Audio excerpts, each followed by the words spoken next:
nak jual juga tu ada murid. Kalau ingat-ingat sejarah, saya jual. Kampung aku nama ini Srijaya, Bukit Serampang. Saya jual apa? Dekat atas kampung saya tu, kat Peldaru, satu bukit paling tinggi. Kan tempat komunis dulu. Saya kata, ada jumpa Serampang, itu nama Bukit Serampang. Saya tembak aja. Balik, lepas tu saya termenung. Lepas tu, saya kata, apa lagi ya? Srijaya? Yelah, anak-anak Pelda kan orang miskin tuan. Mereka ingin anak-anaknya berjaya, jadikan kampungnya berseri. Maka namalah Srijaya, Pelda Srijaya Bukit Serampang. Tembak semacam aja. Lepas tu balik, saya betul balik kampung tanya, entah kata abah saya, dia pun tak tahu. Ya? Sebab memang tembak. So maksud saya tadi, kita sebenarnya keluarkan idea kita, berani bercakap asalkan dia ada kaitan dan mesti logik. Maksudnya logik. Itu maksud saya dengan cikgu. Kita nak kenakan murid ke apa pun, dengan apa pun kita mesti fikir logik dan dia boleh diterima. Itu yang sebenarnya yang saya nak beritahu. Ya, kebolehan kita. Okey. Maknanya kreativiti kita dari segi percakapan, perbuatan, apa semua, insya-Allah. Okey. Cikgu, air sekali ya, dengan pegawai PPD, sila buat baik. Tegur mereka semua. Masuk ke PPD, sebab cikgu akan pergi mesyuarat selepas itu. Okeylah, awak wakil apa ni? Matematik, awak wakil sejarah, awak wakil ini, wakil ini, wakil ini. Pergi PPD, berilah salam pada mereka semua. Sebabnya saya lihatkan mereka pernah komen kat saya, cikgu-cikgu yang datang dengan disalam pun tak nak dia. Pegawai PPD komen. Sampai mereka tanya saya, macam mana Hajar buat cikgu Hajar? Saya cakap dengan dia, kalau saya dapat komen dah waktu dekat PPD, siap balik nanti. Memang nak pergi mesyuarat dia, saya dah pesan, nanti tiba PPD sampaikan salam saya pada ni. Saya nak mengenalkan cikgu saya tu, saya tegur orang PPD tu, biar dia mesra. Jadi saya cakap sampaikan salam saya. Nak tak nak dia kena jumpa lah pegawai mana tu. Bila dah habis mesyuarat dia pun jumpa Hajar Zanuria, kirim salam pada dia. Jadi dia cara tak langsung dia akan salam juga. Jadi itu yang sebenarnya, sama ada awal ke akhir dia akan jumpa. Jadi alhamdulillah lah. Saya sebenarnya saya nak menyuruh cikgu tu mesra, panggil tegur semua orang mesra. Dan alhamdulillah yang saya dapat, saya selesai segala masalah. Dan sepanjang saya jadi guru biasa, saya jadi guru penolong kanan, saya jadi guru besar yang panjang saya bertugas dengan jabatan sebagai penjaga kawasan, sebagai apa-apalah, ketua panitia lah, entah sebagai jurulatih pelajaran lah. Ya Allah, segala-galanya perasaan dah tak tersenarai. Sampai satu kali tu saya senaraikan tugas saya dekat, sampai saya kata 1 tahun tu saya senaraikan tugas saya dah melebihi 15 tugasan berkaitan dengan jabatan semua kan. Jadi saya pun dah kata macam mana. Tapi sebenarnya itu semua saya dapat berkat doa, rasa bersyukurnya saya kepada Allah SWT yang saya dapat. Setiap kali saya buat apa pun, saya selalu kata, ya Allah, kau permudahkanlah urusan aku hari ini. Ya Allah, jauhilah aku daripada musuh-musuhku. Kena minta. Ya Allah, hindarkanlah aku daripada malapetaka dan bahaya. Kena minta. Jangan yang nak pergi sekolah tu pergi. Jangan. Sempatkan doa waktu pagi. Dan satu, kalau cikgu boleh, kita semua orang Islam, bangunlah waktu pagi sekali-sekala seperti kata tu, muhasabah diri. Muhasabah diri. Kalau cikgu sesekali dah terlepas, jangan rasa tinggi kita betul, ngaku salah dulu, lepas tu kita betulkan balik, berbuat baik, lepas tu muhasabah diri. Tak boleh buat setiap hari, buatlah sekali sekala muhasabah diri tu. Kena tanya. Tapi kalau dah buat salah, cepat-cepat tanya diri sendiri, apa pun nak betulkan. Sentiasa ingat Tuhan, sentiasa ingat kepada Allah SWT. Kerana apa pun yang datang, selama ini saya sebagai guru, saya sebagai ibu kepada anak-anak yang tak ada orang gaji, berkat izin Allah SWT, sebenarnya saya ada 4 orang anak sendiri. Saya memang minta mereka semua, kalau mak dulu dah belajar, dah bekerja, nak ambil STPM, tapi menyenangkan anak-anak tak jadi nak belajar. Sebenarnya saya target dalam masa saya kat Melawati, saya target saya nak ambil STPM, saya nak masuk U. Saya dengan kumpulan 3 orang, tak ramai 3 orang pun. Persepsi saya jauh, walaupun sebagai ibu. Tapi masa tu bila saya tidak menyalahkan suami saya, sebab dia kata, ni sebut kata, saya tak ada nak sebut kata lain ni, sebab suami saya panggil saya adik. Sampai di akhir hayat pun, maksud dia akhir hayat, di saat akhir pun dia masih menyebut saya adik, sebab saya akan panggil dia abang sampai bila-bila. Saat akhir, sebelum lulus lepas akhir pun dia panggil saya adik. Apa cakap saya? Dek, itu dia. Ni saya santun kan saya tak ada nak ubah, sebab itulah bahasa dia. Kalau adik pergi belajar, abang tahu adik boleh lulus.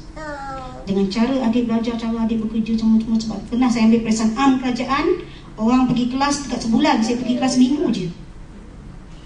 Sampai saya baca buku, masa orang kampung pergi Genting Highland, saya bawa buku. Dah siap-siap masak, orang pergi berjalan kat Genting Highland, anak-anak semua tu, saya baca buku, nak periksa kerajaan. Alhamdulillah sekali ambil, lulus, selesai masalah. So saya tahu minda saya, itu saya test minda saya sebenarnya. Jadi Alhamdulillah, lepas tu dia kata, memang abang tahu adik boleh berjaya. Tapi fikirkan anak-anak kita bila adik pergi kursus, kita siapa nak jaga keselamatan. So saya tanya, memang buat istirahat, tanya Tuhan. Kita minta buat istirahat, tanya Tuhan. Saya mengalah. Dan saya dan anak-anak saya, kamu semua kena berjaya. Kalau kamu gagal, satu kesilapan besar pengorbanan. Saya memang letak dekat situ.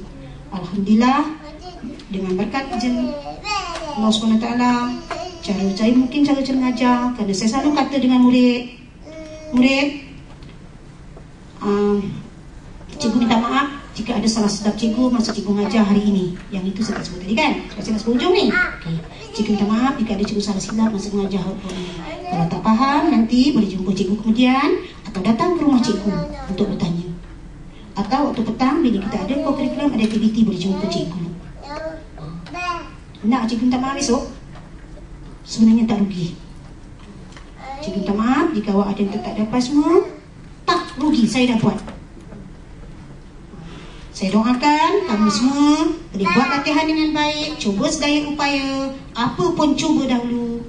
Saya doakan kamu semua boleh faham, boleh buat latihan. Ingat, mesti buat. Ayat tu tak ditinggal saya. Ingat, mesti buat. Yang itu yang sakitnya dia.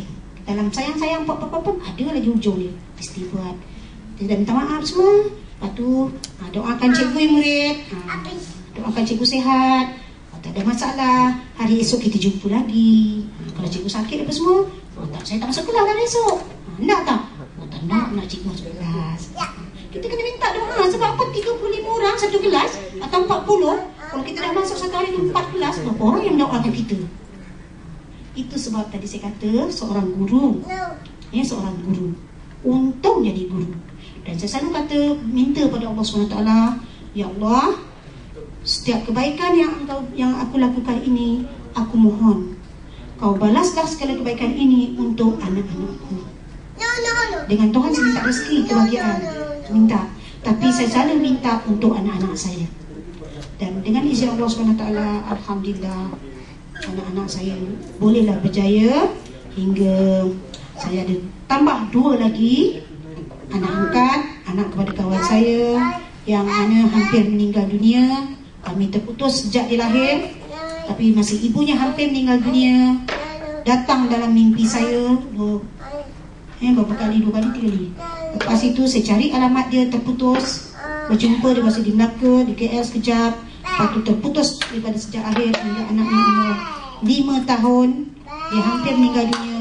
Datang dalam mimpi saya cari, saya jumpa. Sikit je dia kata kat saya. Ini bahasa saya pula, bahasa saya. Dia panggil saya Noi, kawan. Itu bahasa nama saya ni. Saya memang tak reti nak panggil Zanuri, aku No. Orang tu panggil Noi, kita panggil Noi juga. Pelat mulut saya tu kan. Pelat. Jadi saya kata apa, Noi, kalau aku meninggal, so siapa nak bela anak aku? 3 kali dilafazkan. Saya cakap, bapak saudara ni kaya, atuknya ada, tak ada. Last sekali, kalau kau dah susah-susah, jangan risau. Makan anak aku, maknanya maksud saya dari cikgu. Makan anak aku, makan anak kau. Bersekolah anak aku, bersekolah anak kau. Ke universiti anak aku, ke universiti lah anak kau. Alhamdulillah, syukur pada Allah SWT, sanggup.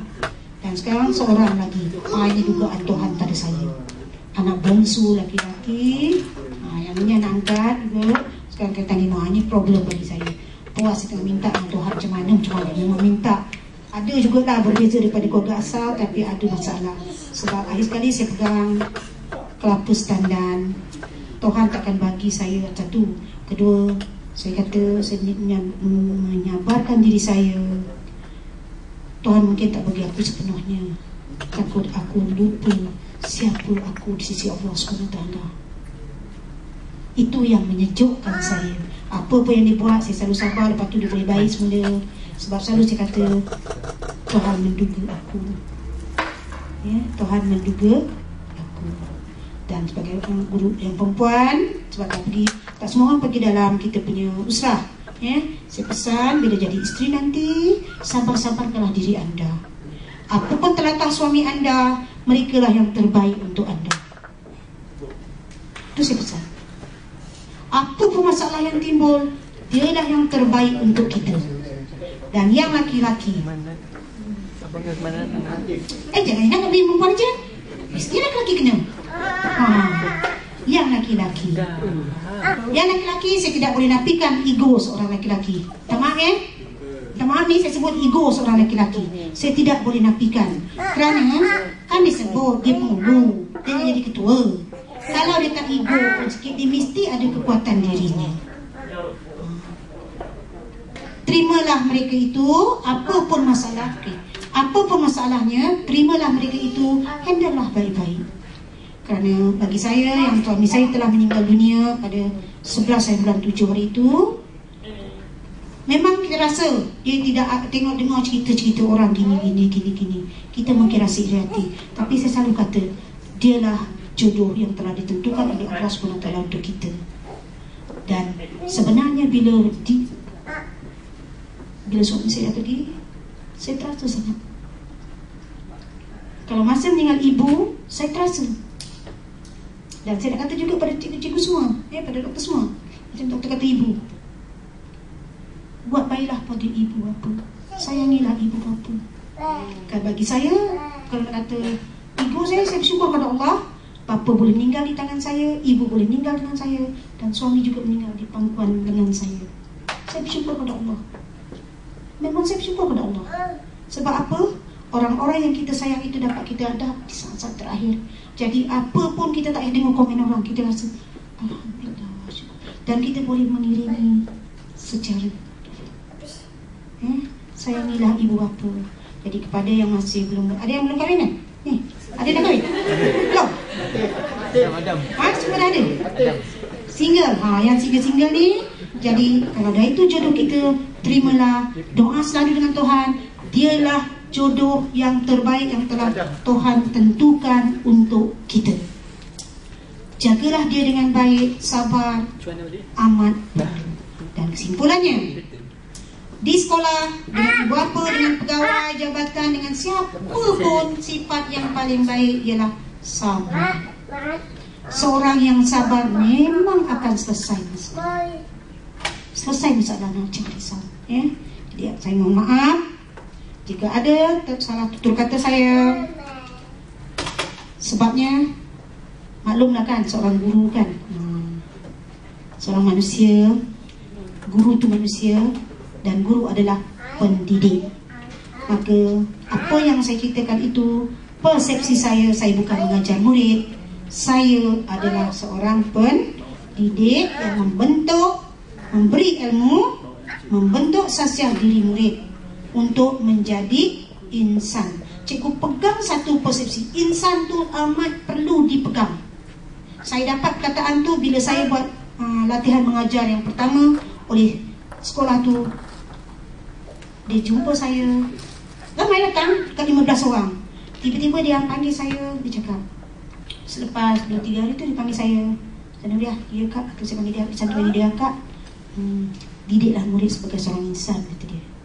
Lepas tu saya belajar kat situ macam mana insan. Alhamdulillah, pegangan yang satu itu, jangan lupa pada Allah SWT, ingat Tuhan semua, selalu ingat Tuhan apa-apa pun, jangan kecilkan hati ibu bapa. Itu orang yang tidak boleh dikecilkan. Sebab seorang ibu kalau telah terkucil, bergantung pada diri dia. Dia sentiasa mendekati Allah SWT, dia marah anak dia apa, Astagfirullahaladzim. Anak kita sengaja. Astagfirullah. Astagfirullah. Astagfirullah.